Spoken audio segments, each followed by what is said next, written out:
Welcome to the lecture of syntactical devices.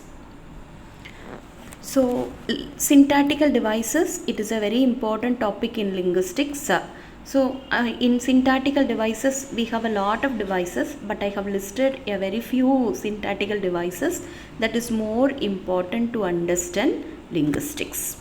So the first thing, there are 7 syntactical devices that I have listed here. Let me read out what are these.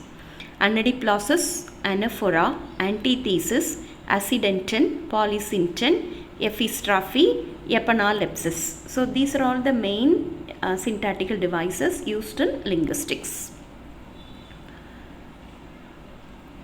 So let me go to anadiplausus. Let me explain every syntactical devices with some apt example so that you can understand what is what.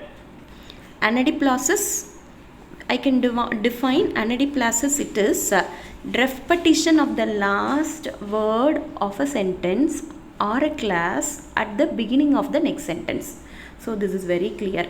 Anadiplausus, something if we repeat of a last word or a class in a sentence in the first word of the next sentence, right? That is called anadiplausus.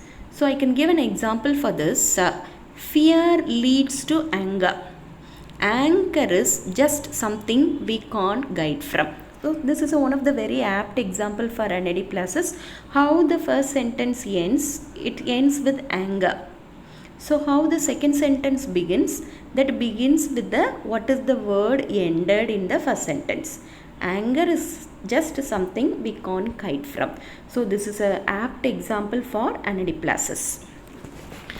The next, it is anaphora. Anaphora, how we can define anaphora?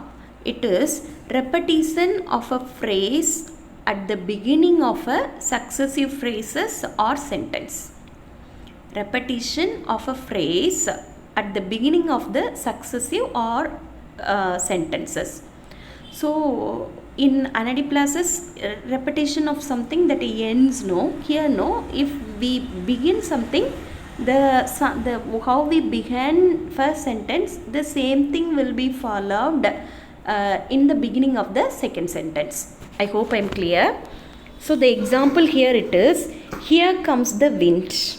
Here comes the days we have been waiting for. So how the two sentences are there?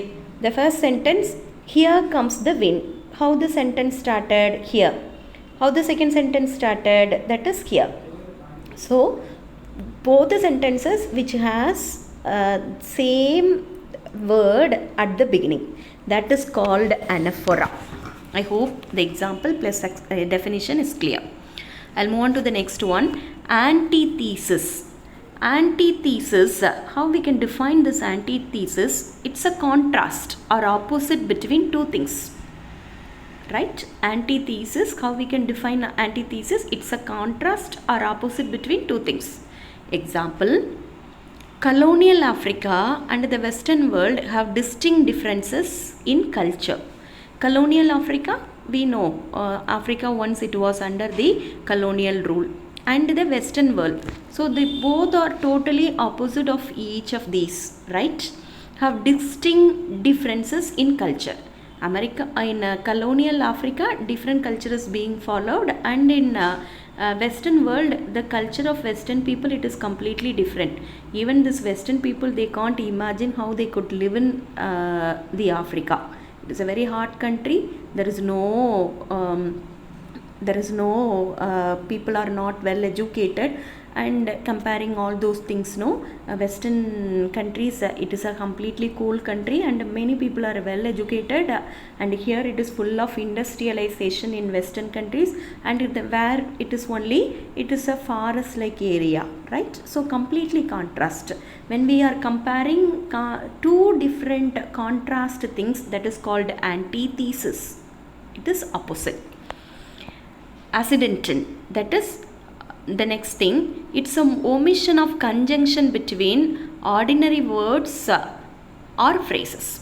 Accidenton, that means omission of conjunction. Conjunction, normally if we continuously talk about something, if we continuously talk about 2 or 3 things, at the end of the last things, how we connect it? We connect it with the conjunction. And if we omit the conjunction, that is called accidental. I can give you example.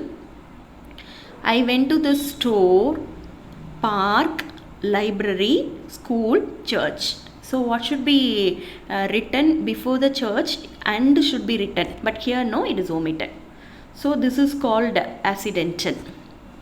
Polysynton. How we can define polysynton? Using conjunction in close succession, especially where comes word usually be omitted. Right?